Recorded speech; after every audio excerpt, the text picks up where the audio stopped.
unemployment rate until the end of 2024. So this gives you that chart just to give you a sense of exactly what the CBO projections were and how much more quickly we moved to that unemployment rate.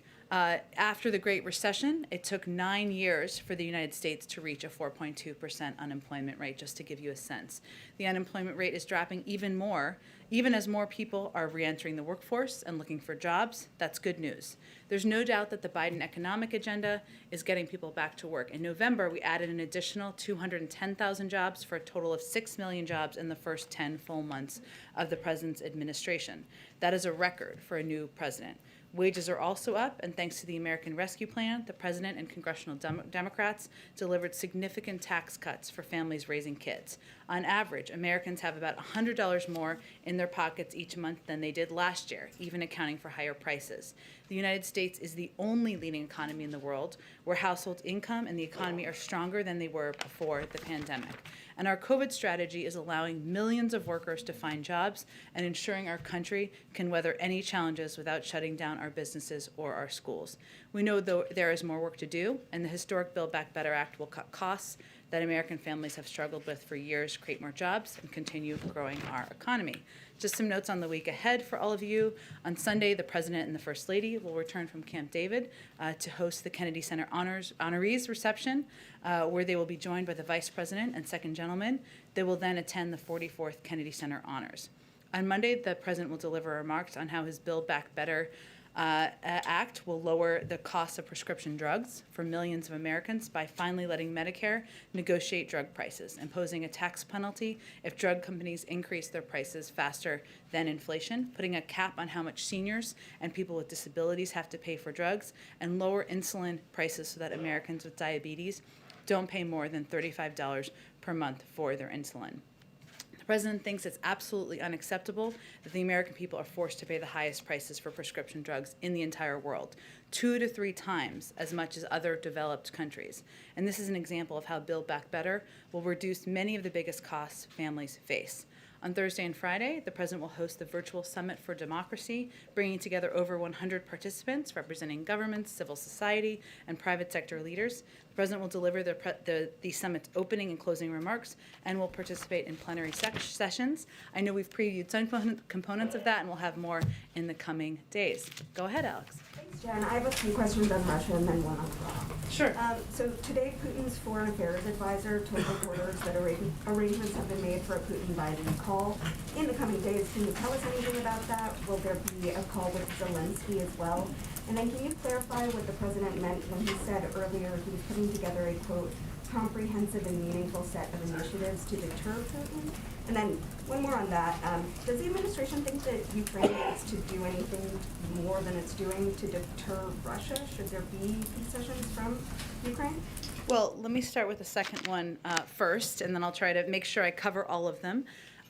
First, I can't, of course, speak to Russian intentions. I think you've heard us and Secretary of State Blinken express growing concerns about what we're seeing on the border of Russia and Ukraine. He has been in Europe this week consulting with our partners, European partners, and we have also been consulting at the same time closely with Congress. And we want to make sure that we are prepared. We know what President Putin has done in the past. We see that he is putting in place the capacity to take action in short order, and should he decide to invade, that is why we want to be prepared and in an area we have expressed serious concern about. So what he means by a group of us, a package, is there's a range of tools at our disposal. Of course, economic sanctions are an option, but we are going to do that in coordination with our European partners, with Congress. Those consultations have been ongoing, and we just want to be prepared. As it relates to the potential for a call, we have been engaged in the possibility of that. If and when we have that finalized, we will make that. We will make you all aware of that. As you know, the president is somebody who believes in leader-to-leader diplomacy. It certainly would be an opportunity to discuss our serious concerns about the bellicose rhetoric about the military buildup that we're seeing on the border of Ukraine. Go ahead. You had another question. Ukraine. Yes. Well, does the administration think that Ukraine should be offering anything more to Russia to try to deter some of that bellicose rhetoric, the actions that we've seen? Well, I think we are not the only country who feels that the onus is really on Russia to reduce their bellicose rhetoric, to make some changes as it relates to the buildup of military troops that we see at the border, and the onus is really on them. And then on Iran, the Iran talks have not been going well. There are reports that the Western negotiators told the Iran negotiators their opening proposals were, quote, unserious. So will those talks continue as planned? Is the administration still hopeful for a diplomatic approach? We are always hopeful for a diplomatic approach. That's always the best option. The seventh round of talks did end today in Vienna. Special Envoy Malley and his interagency team are returning to Washington now. The new Iranian administration did not come to Vienna with constructive proposals. The first 6 rounds of negotiations made progress, finding creative compromise solutions to many of the hardest issues that were difficult for all sides. Iran's approach this week was not, unfortunately, to try to resolve the remaining issues. And even more importantly, Iran started this new round of negotiations with a new round of nuclear provocations, as reported by the IAEA on Wednesday, and they've still failed to reach an understanding with the IAEA to restore the cooperation and transparency they have degraded in recent months. We know why we're here. The previous administrations decided to withdraw from the JCPOA. That's led to a dramatic and unprecedented expansion of Iran's nuclear program. This cannot continue. And the president continues to believe that there is a better alternative. He's committed to returning the United States to compliance with the JCPOA and staying in compliance so long as Iran does the same. He means it. If Iran is equally committed, a solution is at hand. But we did not see that from them this week. Go ahead. Thanks, Jen. First, just clarifying what you said on Ukraine there. So it's fair to say that the White House is preparing for the possibility that Russia might invade. Well, we can't predict from here what President Putin's calculus is or what the Russians' calculus is. We saw what they did in 2014. We've seen what they're doing on the border, and we're going to consult with our allies and partners and Congress here to be prepared for a range of options. I want to switch gears totally to a statement from Senator Manchin last night. He voted against a Republican amendment to zero out funding for the vaccine mandate, but then he put out a statement saying that he would actually support that idea in the coming weeks. What's your reaction to Manchin saying that he's against the president's mandate that much? Well, one, it's vax or test, and obviously that is something we feel we have every authority to do based on a 50-year-old law that Congress put into place 50 years ago. We simply disagree. We disagree based on what we feel is a preponderance of evidence of the effectiveness of requirements, vaccinating or testing. You look at the private sector, there are a range of companies, airlines, hospital associations who have implemented these types of requirements effectively. We are the largest employer, the United States government, in this country. We have implemented requirements, and we have seen 96.5% compliance, something we're going to continue to build on. And these companies and the federal government are doing it for a range of reasons. It creates certainty, it allows people to feel safe in the workplace, and it's good for the economy. So we disagree on that front, and we're going to continue to press forward with these requirements. But to that point, if the companies are doing them, I mean, that's Manchin's statement, was that we should just continue to incentivize companies. Why, what are you going to do if he votes with Republicans and tries to really gut funding for these mandates? I'm sure we'll be having discussions with him and anyone who is an opponent of these steps, but I don't have all the details of what this would actually propose. We're talking about implementing requirements through a 50-year-old law. It's obviously in the courts now. It is a good sign, no question, that companies are doing this in the private sector, but we still feel at this point in fighting the virus, it's important to move forward with these requirements. Go ahead. Just a quick follow-up on Ukraine. Russia has been pretty clear for the past several months about what they're looking for out of the U.S., out of NATO, in terms of this crisis. They want firm, legally binding security guarantees. They don't want NATO in Ukraine. They don't want to see a military buildup on the other side. And they don't want to see Ukraine become a member of NATO.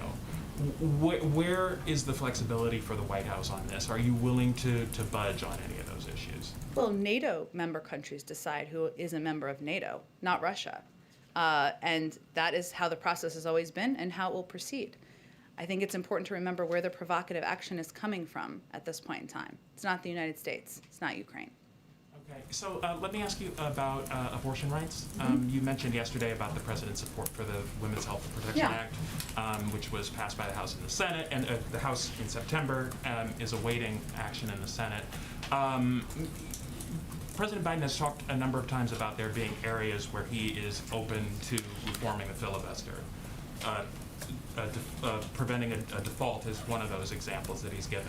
Is passing this bill one of those things, and does he want to see quicker, faster, stronger action on that? Well, again, we don't have a ruling from the Supreme Court. We don't expect that for several months. The president continues to believe that codifying Roe is something that should be done, and he supports this piece of legislation. But I think we're getting a few steps ahead in the process at this point. But again, that bill was passed in September. Schumer said it will come up very soon in the Senate back in September. Where is that, and is the White House doing anything to push that along? I would point you to Leader Schumer's office on any status of when that would come forward. Again, it's something the president strongly supports, and he is a strong advocate for codifying Roe. Go ahead. In the president's remarks earlier today, when he was asked about his cold, he said that he is being tested daily for COVID-19. My understanding was that it was done with less frequency of that. I know Dr. O'Connor said that he was tested 3 times this week, but is there a change in protocol where he is going to be tested daily? And what kind of test is he getting, antigen or PCR test? Yeah, I think we just put out some details from Doc O'Connor that outlines how many times he's been tested, and I believe the kind of tests that he received. He received those tests because he had a cold, which would be considered a symptom, but it's not a change in protocol. And so he is not going to be tested daily? No. And then yesterday, President Biden said that he spoke with Senators McConnell and Schumer on government funding. Has he spoken with Leader McConnell when it comes to the debt limit, and would the president be open to tying the debt limit to the NDAA? I don't have any calls to read out for you, but we are encouraged by the conversations that are happening between Leader Schumer and Senator McConnell about how to address a range of issues that are in front of Congress, including the debt limit. And beyond that, we don't have any update from here. Go ahead. Thanks, Jen. Just to clarify, the president did say he was tested every day for COVID, so did he just misspeak there? Well, I think, Weijia, I would point you to the transparent note we put out from the doctor to all of you that outlines how many times he was tested and exactly what he was tested for. Okay, and then shifting to the new travel policy that goes into effect on Monday. The burden is on airline workers to verify test results to make sure they're negative. Is the administration doing anything to help train them so they know how to do that and so that they can spot fraudulent results, for example?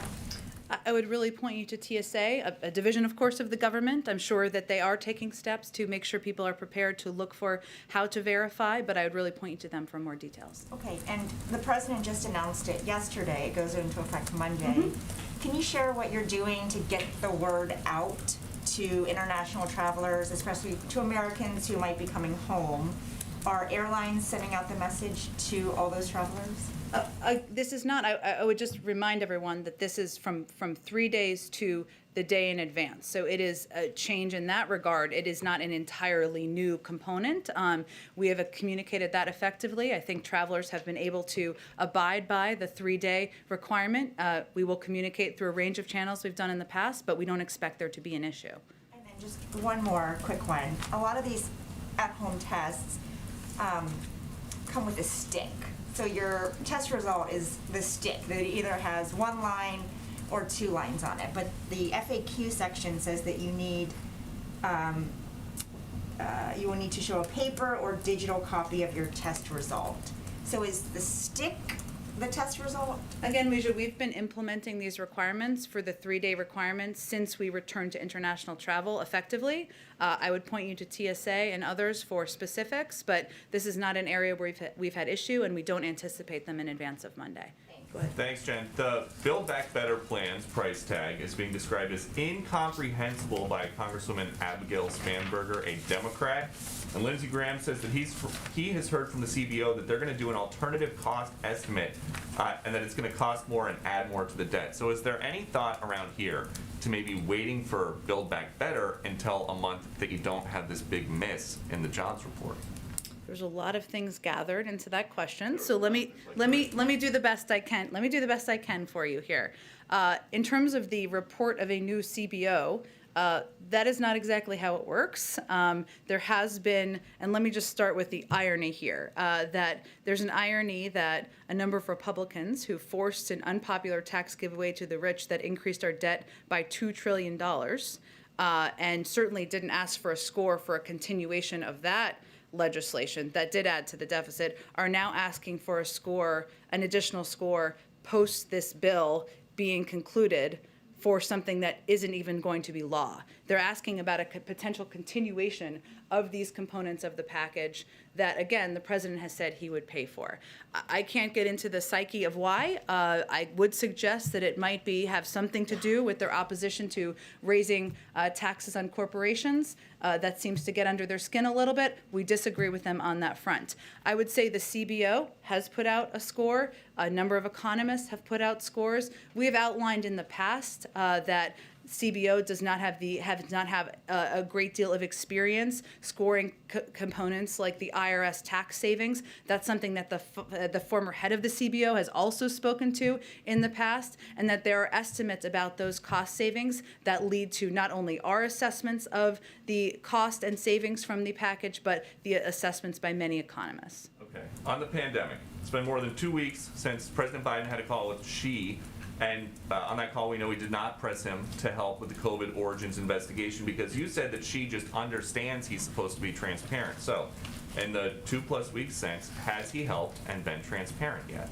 I don't believe that's exactly what I said. I believe what I said is that we have pressed for this repeatedly. We will continue to, and we'll continue to do that at a range of levels. I don't, unfortunately, have any updates on the participation or willingness of the Chinese to add and provide additional data. Can I provide one other update to you, since you asked me about crime yesterday, and I have a little more information for you? About crime? My question was about Xi. Well, you asked me a question about crime yesterday. Okay. So I was going to give you a little extra information. I followed up for you, Great. Thank Peter. So I would note what should have added yesterday, but I learned afterwards, is that the Justice Department, the FBI, and the federal law enforcement have been in contact with jurisdictions where we have seen this high level of retail theft. So, for example, in Los Angeles, we've seen a rash of robberies. The FBI is providing assistance to a multi-jurisdictional task force led by the LA Police Department. I'd also note that on top of that, the Department of Justice announced last week that San Francisco, where a number of high-profile retail thefts have happened, will get money to hire 50 more police officers through the COPS program that the president has championed. That came as part of nearly $150 million in similar grants nationwide. So just a few updates for you. Thank you for that. We will include that in our I look coverage. forward to seeing it on Fox later today. It's on Fox right now, I Okay, think. I bet it is. One more topic to follow up on some of the questions from earlier. The president was hoarse and coughing today. A lot of people in the workforce are encouraged not to go to work if they are exhibiting those symptoms, even if they are fully vaccinated. So are the rules different for the president? The president, again, was tested, as we put out in a transparent piece of information from his doctor, where he received a response quickly from that test, enabling him to proceed. People also he had a cold, which is what you know from the information put out by the doctor. But as you know from your own experience, it is possible to test negative several times before there's a positive test. So is there any concern about having him at work while he's got these symptoms, even if he is showing negative I can tests? assure you that the president follows every protocol. He wants to keep everyone safe in the White House, and that's why obviously we consult with the doctor and we put out that information to make it available to all of you. Go ahead. If I can ask you about the announcement the president made yesterday. Right now, some European countries are subsidizing the testing process overseas. The decision was announced here that the government would be having Americans submit to insurance for reimbursement. Why that decision and not follow what's been a successful path for a lot of European countries,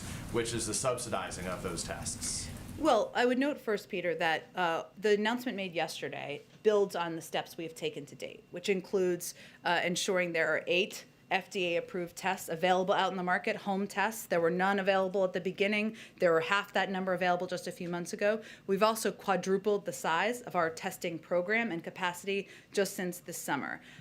We've also invested billions of dollars here in the testing market. That market here includes reliable tests that meet the FDA's gold standard. Some of those tests might not meet that standard, and that's what we think the American people expect and deserve. We also want to ensure the testing market continues scaling up and remains competitive and innovative. We believe this will help drive down costs. So our view is we want to, and we share the objective with others, we want to make them more accessible. We want to lower the costs of tests. We also announced that we're going to be donating 50 million tests to rural and community health centers. That's what we're trying to achieve here, and we feel this builds on the steps we've already taken to date. But we have different tests, we have different market approaches here, and we're going to continue to build on what we're doing here in the United States. The president, in his remarks earlier today, said talking about progress is not enough if Americans aren't seeing it, aren't effectively feeling it in their everyday lives. Why do you think that is, that Americans aren't feeling it yet? Is that a policy issue? Is it a messaging issue? What's the disconnect? Well, I've answered versions of this questions before, but we feel here that COVID still has an overlaying impact on people and how they're seeing things day to day for good reason. People's lives don't look like they did a few years ago. You're worried about going to work. You're worried about your kids getting sick. You're worried about whether you're going to be safe in a restaurant or going to a concert. That impacts how people feel about how they're experiencing the economy. And there's no question, as much as we're seeing encouraging economic data, data doesn't move people. I can tell you that as a communicator. Their experiences in their daily lives move people. So he's going to be out there talking about how his plans will lower their costs, make their lives better, and hopefully that will give people a bridge to what he's trying to achieve here. Two last little thoughts, just following up on the questions about his health. Obviously, like everybody else, we wish that he will get well soon. The question, though, is given the fact that he has a cold right now, are there any things that are being done differently? Have meetings been scaled back? Is he doing something separately, or is everything continue as planned given the test? It's continuing as planned. He's taking some over-the-counter cold medication and probably some cough drops and some tea, but otherwise he's proceeding with his schedule. And then just to finally, to punctuate that very quickly, just for clarity, you said earlier that the reason he had these tests was because he was showing symptoms. So he gets tested, though, when he's not showing symptoms, correct? Yes, on a regular basis, not as frequently, and even cold symptoms. So 3 times this week was because he was showing symptoms. Correct. On other weeks, it would be less than the 3 times Yes, this exactly, week. Okay. exactly. Thank you for the clarification. Go ahead. Back on the new requirement for international travel Yeah. to the United States, what gives you confidence that it won't be an issue or a problem for travelers coming to the United States having to get a test one day before boarding their flights? Are you confident that there's going to be enough supply, accessibility for every traveler who wants to come here everywhere in the world? Well, there have been some exemptions announced by the State Department where tests are not as readily available. So we look at all of the factors here, Steve, and we're not trying to make it more difficult for people to return home. We're trying to take every step to protect the American public. There have already been these requirements in place for 3 days. So yes, it is a difference, but people who have traveled have adjusted to that requirement, and this is just narrowing that requirement. The requirement takes effect Monday. What is your advice right now to Americans who are watching or listening to this? They have only a few days left. What should they do? Americans who are here or Americans who are abroad and tuned into this briefing online? Sure, no, I just wanted to make sure I understood. Right. A day in advance of their international flight, they should get a test, as opposed to 3 days in advance. That's the difference. Go ahead, Sabrina. Thank you, Jen. A number of cities, including New York, LA, San Francisco, require proof of vaccination to access indoor dining, bars, and other non-essential businesses. Given the new variant, does the administration believe that more cities and localities should enact similar proof of vaccination requirements? They may decide to do that. Our approach and our view has always been that's up to cities and localities. It is not, as you know, that CDC guidance has changed on this front. There's a lot we don't know about the variant. We're learning more every single day. But again, we continue to believe that's up to states and localities and what they need to do to protect people in their community. And just similarly, with respect to cities and localities, there are a number of cities that still have not reinstated mask mandates, but they do fall within the substantial or high transmission category that the CDC has outlined for areas where there should be indoor mask mandates in place. So do you think cities like DC and New York, which are still in substantial or high transmission, should abide by the CDC guidelines? Of course they should. Every city should. I would note, this wasn't exactly your question, but I felt this was an interesting piece of data as it relates to vaccination rates. Yesterday, 1 million people received booster shots, 2.2 million shots total. That's our highest day since May. So just to give you a sense of how people are consuming information, we obviously don't want that to be a response.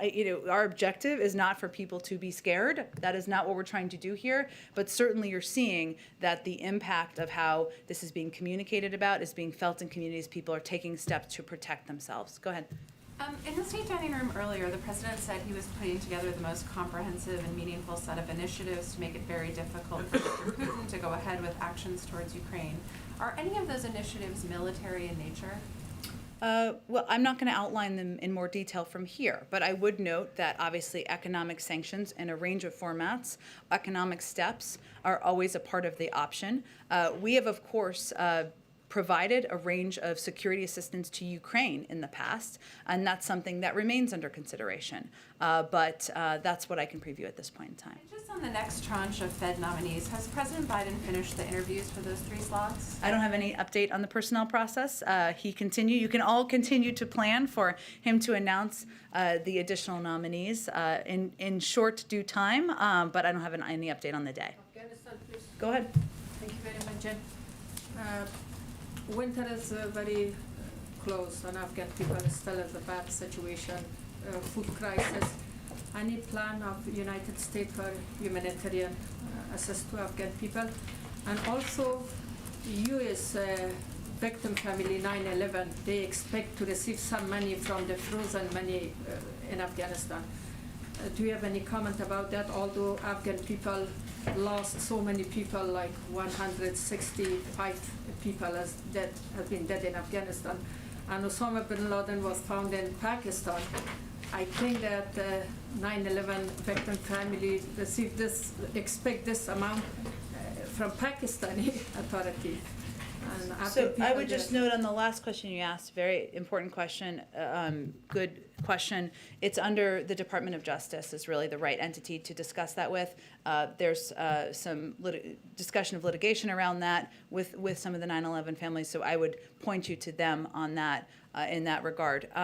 On the earlier question, you asked about humanitarian assistance. Absolutely. The United States continues to be the largest, if not one of the largest providers of humanitarian assistance to the Afghan people in the world.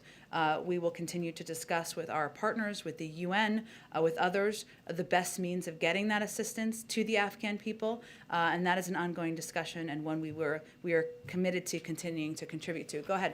Yeah, Jen, thank you. Germany has decided that unvaccinated people should not be allowed to go into public places. That may be a great way to incentivize people to be vaccinated. Let's assume that would not fly in this country. Let me ask the serious part of the question really is, there seems to be, no matter what, this 27-30% of the population, the eligible population, that refuses to be vaccinated for a variety of reasons, let's It's say. a little lower than that. I mean, more than 82% of people have received their first dose.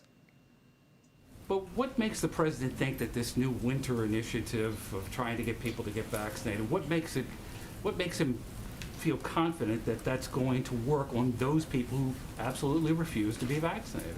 Well, first, we know what works. I would remind you that almost a year ago, only about 30% of eligible adults in this country felt open to getting vaccinated. Now more than 82% have received at least one dose. That is clearly not on partisan lines because you know how divided our country can be. Those are people who took a step to protect themselves, to protect their neighbors, to protect their loved ones. I'd also note that I just gave you some data on the vaccination rate from just yesterday, the highest we have seen since May. And we know that vaccinations are what can save lives, but also it's important to continue to build our testing and masking capacity. That's what we also announced yesterday. So I would just say we know what works. We also know what's standing in the way. And you're right, there are things that we can't change. for reasons I will never begin to understand. Some members of the Republican Party have decided that their political platform is going to be running in favor of protecting people from getting vaccinated or from getting tested. That's why some people tried to shut down the government.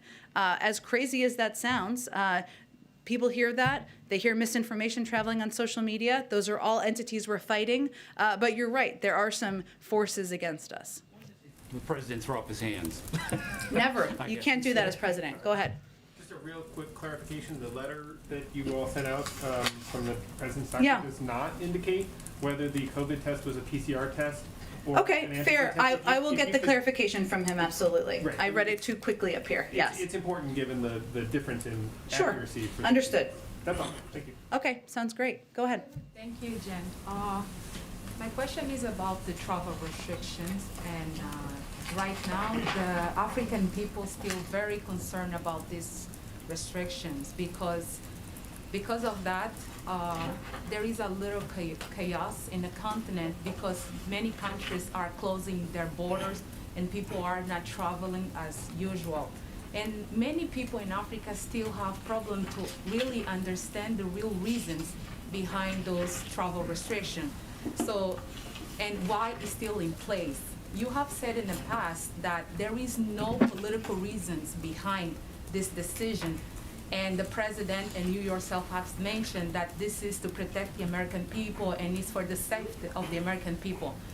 But if this was really about the safety of the American people, why some countries in Europe and even Canada that has the variant are not included on this travel restriction list? And even African countries that doesn't have the variant are on the list. So how do you explain to the African people who are watching you right now that there is no political reasons behind, even though it looks like there is? So I would say directly to the people in Africa that these restrictions were announced a week ago on the recommendation of our health and medical experts, because what we saw and what we have continued to see is that in South Africa, the variant and the spread of the variant led to hundreds and thousands of cases. And I don't have the exact number in front of me, but now it's definitely far into the thousands of cases. We also put the restrictions were recommended by our health and medical experts for neighboring countries. These steps were taken in order to slow the spread of the variant and to give our medical experts here more time to assess this variant and more time to assess what we needed to do to protect people in the United States. At the same time, we have been donating not only vaccines, but know-how and expertise to South Africa, to neighboring countries, and we've been in touch with officials there on a daily basis as we help to work to address this variant and this virus. And we are assessing on a daily basis what is needed, whether it's adding additional restrictions or removing restrictions. So that's what I would say. Go ahead. I think I have to keep going. I'm sorry, I have to keep going because we're going to run out of time. Okay, last one. Yes. We have seen President Biden in the past strongly defend the South African people from the apartheid regime when he was in Congress. And not only that, even normally he used to advocate for the rights of the African people. Does the mind of President Biden change over the time towards the Africans? Absolutely not. What we're trying to do here is work in partnership to address a variant and address a virus. And we are in touch on a daily basis with leaders there, with health officials there, about everything we can do to be a partner in that effort. At the same time, the president needs to take steps to err on the side of protecting the American people from the spread of a variant we knew little about and we're learning more about on a daily basis. Go ahead. Thanks. Apple alerted U.S. diplomats that their iPhones have been hacked in recent months by spyware from the NSO group. This is the first confirmed cases of the Pegasus software being used to target American officials. I'm wondering if the administration has any comment on that. I have seen this particular report, and I'm not sure if the State Department will have more to say about it. They may. We have been acutely concerned that commercial spyware, like NSO Group software, poses a serious counterintelligence and security risk to U.S. personnel, which is one of the reasons why this administration has placed several companies involved in the development and proliferation of these tools on the Department of Commerce's entity list. We've also mobilized a government-wide effort to counter and curb proliferation of these commercial hacking tools. But in terms of this specific incident, I'd point you to state they may have more up-to-date information on it. And just one more on the shooting in Michigan. I'm wondering if you have any update on whether or not the president has had any contact with state or local leaders or families impacted by it. And then secondly, gun control is obviously something that he's talked quite a bit about. There is no, he nominated someone for the ATF, that nomination has been pulled. Should we expect someone else to be nominated for the role, or any more of a focus from the president on gun control given what happened this week? Well, absolutely. I mean, gun safety is something that has been a core issue for the president for decades. As you know, and you've heard me say from here before, he led the effort to pass the assault weapons ban, to get the Brady Bill passed and background checks. And even since he's come into office in April, he announced a set of actions to reduce gun violence, including reining in the proliferation of ghost guns, an issue that ghost guns are something that has really been a rising contributor to violent crime, to crimes out there, and to gun violence. Better regulating stabilizing braces and encouraging states to adopt red flags through the Justice Department, issuance of model legislation. And in June, he announced a comprehensive plan to reduce gun crime. The fact is there are 3 bills right now that have passed the House. The Violence Against Women Act, which includes provisions to keep more guns out of the hands of abusers, the bill to require background checks for all gun sales, and also Build Back Better, which includes a historic proposal to invest $5 billion in evidence-based community violence interventions. So this is central. He will continue fighting for this, and he will continue to look at what steps can be taken through executive action as well. But this will continue to be a cause for the president. On your other question, I will check. I don't have any calls at this point to read out. I will check and see if there's any update to that. Go ahead. Yeah, back to the travel restrictions. Once these restrictions are in place, it seems like it can often be pretty hard for them to go away. India had a travel ban for months and months and months. The UK had a travel ban for like a year. So are there specific metrics that the White House is looking for to decide, okay, let's let these people travel here again? Especially given that it's here. There's community spread in the United States. And there are tens of thousands of cases in South Africa, and there are a half a dozen we're aware of here in the United States. That will grow and increase. I would refute one notion. We can make the decision based on the health and medical experts, and they're meeting on a daily basis, to roll back any restrictions. There are some, as you have said, that have been in the place for weeks or months for a reason, right? And if there had been a recommendation to roll those back sooner, we would have abided by those recommendations. So this is being evaluated on a daily basis with our health and medical experts and team. We really rely on them for their assessment of when it is appropriate and the right and a science-based decision to do exactly that. And do you know if there are any particular metrics that they use for those decisions? There are, but I would really point you to the health and medical experts to speak to that more effectively. Go ahead. Just following up on the Afghanistan question, you mentioned ongoing discussions. Given the level of crisis that's happening there and how it's worsening, is there something more specific that you guys are asking for? A deadline? Will the president entertain lifting some of the sanctions? Can you get a little more specific on what? Well, what I was trying to get at is that one of the challenges in Afghanistan, I think you can agree on this, is the logistics of getting humanitarian assistance around to different communities. And that's one of the areas we've been discussing. So that's what I was getting at. We have provided a enormous amount of humanitarian assistance, and we will continue to. And that is something that others of our partners are as well. But we also recognize the logistical challenges. That's something we've been discussing. So that's what I was referring to. What about the sanctions? Is there any entertainment of lifting some of the sanctions? There hasn't been a change to that. I would point you to the State Department. Tom West obviously had some discussions with the Taliban, but our policy on that has not changed that I'm aware of. Go ahead. The national debt is now over $29 trillion. That's more than double a decade ago when then Vice President Biden went across the street and led discussions with lawmakers at the Blair House. You said that he's encouraged that Leader Schumer and Leader McConnell are discussing this issue. But does he want any direct engagement himself? Do you see any sort of scenario where the president tries to strike some sort of grand bargain like President Obama and John Boehner tried to attempt a decade ago? I think you're combining a few things there, so let me do my best here.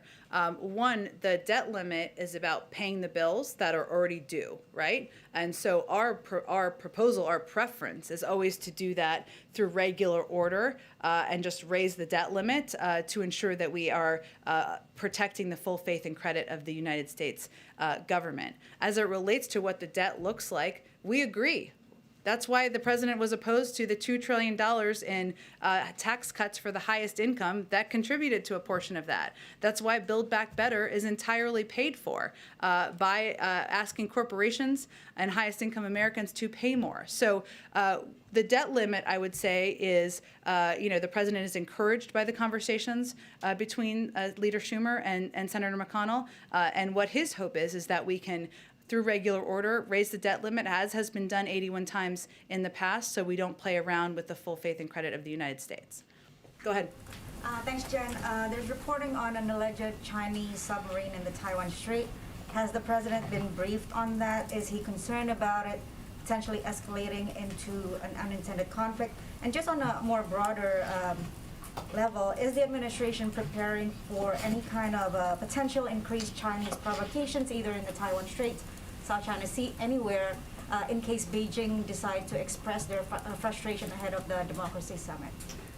Well, I would say first, we always raise concerns we have about any provocations or escalatory behavior that we see. I have not seen this exact report, so let me check with our national security team and see if there's more that we can get back to all of you. Go ahead. Just to double check some more reporting that the president is pursuing or planning an in-person summit between the U.S. and ASEAN leaders in January. Can you confirm that? I'm not tracking that plan, but I will check and see. Where was that supposed to be? I think it was reported by some Asian media, including Japan. Oh, got it. Okay, the ASEAN Summit. I will get you and see if there's more details on that. Go ahead. Jen, you've been clear going back until at least September, every time I ask about the administration's position on the Uyghur Forced Labor Prevention Act. You've said numerous times that the president doesn't have a position. There's new reporting in the Washington Post that in October, the Deputy Secretary of State was telling lawmakers to slow the bill down. So is the administration on the same page?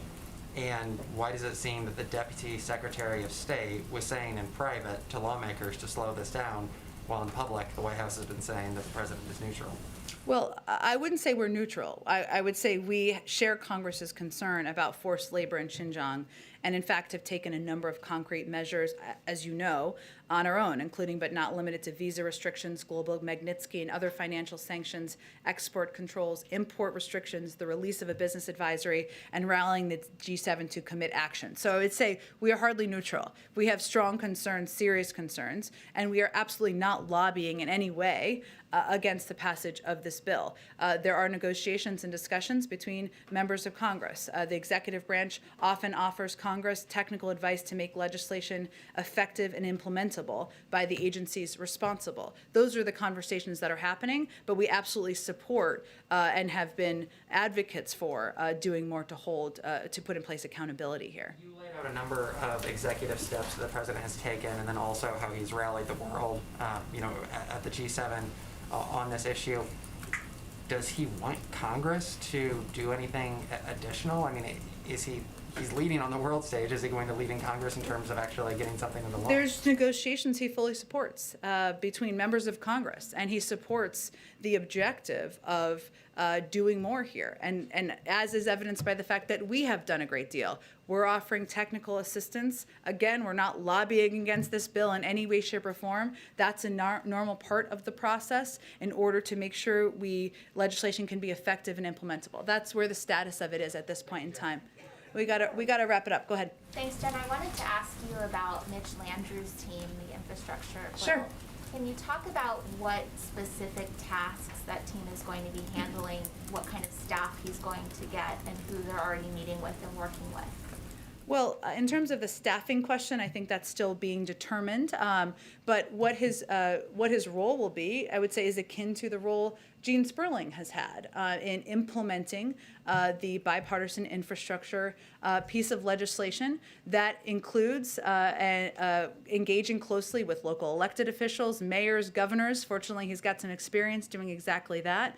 It includes working closely with agencies, and he has this group of agency leaders he meets with on a regular basis to talk about what their plans are for implementation. So it includes overseeing all of those components to make sure this piece of legislation is effectively implemented and is done so with minimizing, eliminating waste, fraud, and abuse. Talk about, you mentioned mayors and governors that he's working with. A lot of this money through grants is going to end up with those local officials who have to distribute it in whatever way they're going to. Are you at all, like, how are you mentioned that he's talking to them, but are you doing anything to prepare those officials to be able to get this money out the door and use it in the way that the president wants it used and the law intends it to be? Right. There was an executive order that laid out kind of the 6 priorities of how this would be approached. Investing the public dollars efficiently, buying American, creating good paying opportunities for millions of Americans, investing public dollars equitably. That's the model that he is pursuing this through. There are a number of different agencies that are overseeing key components of the implementation, as you know. Some of these programs are grant making. Some of them are programs that are already up and running, where we're augmenting and adding more to it. You may have seen that there was an announcement from EPA yesterday, right, about a project that was going to be underway to knock down and replace lead pipes. That's a program that could happen on the earlier end. We've talked a little bit about how taking steps to continue to address congestion at ports is a top priority. That continues to be the case. There are some components of this, massive infrastructure projects, that will require a longer-term approach because we want to do it effectively and we want to do it right. He is overseeing all of that, working in close coordination with agencies and leaders, mayors, governors in these states to implement not just short-term but also longer-term projects. Okay, we have a visitor today. Hello, great meeting you, Raphael, from Univision. Thanks for joining us. I like your backdrop. What can I answer for you today? Oh, can we hear you? Uh-oh. Do you want to try to talk? Uh-oh. I guess you can. Oh, great. Okay. We had an audio issue last week. Okay. Woo! Okay. Hello, Secretary Psaki. Thank you for taking my question. I'll ask you something that is a cause of concern for our communities here in Georgia. As you probably know, our state is only, we have only 51% of our population fully vaccinated. And we even have counties where only 20% of our residents are vaccinated. Yesterday, Dr. Cameron Webb from the White House COVID-19 response team told me that states like Georgia are potentially some of the most vulnerable ones to the new variant. Nevertheless, our Governor Brian Kemp has been laser focused on fighting federal vaccine requirements, calling them unlawful and unconstitutional. And as cases of Omicron variant increase in the US, and with Georgia as one of the most vulnerable states, I would like to know what's the White House's message to Governor Kemp? Well, I would say our message to Governor Kemp is if you're not going to be a part of protecting the people of Georgia, ensuring that they can take steps to save their own lives, save their neighbors' lives and their children's, then you should get out of the way. Because businesses are implementing steps across the country, including in Georgia, to put in place vaccine or testing requirements. Hospital associations are, universities are, and people, and what we've seen as one of the biggest barriers, and this is something we can do from the federal government, is access. So our hope is that we can continue to work in a nonpartisan way with health officials in Georgia, as we do across the country, to increase and expand access to not just testing, but also vaccination. That's something that we announced that we're going to take additional steps on yesterday, and we're looking forward to building on. Thank you very much. Everybody have a great weekend. I'm sorry we got to wrap it up. More to come on Monday. Thanks, everyone. Thank you, Jen.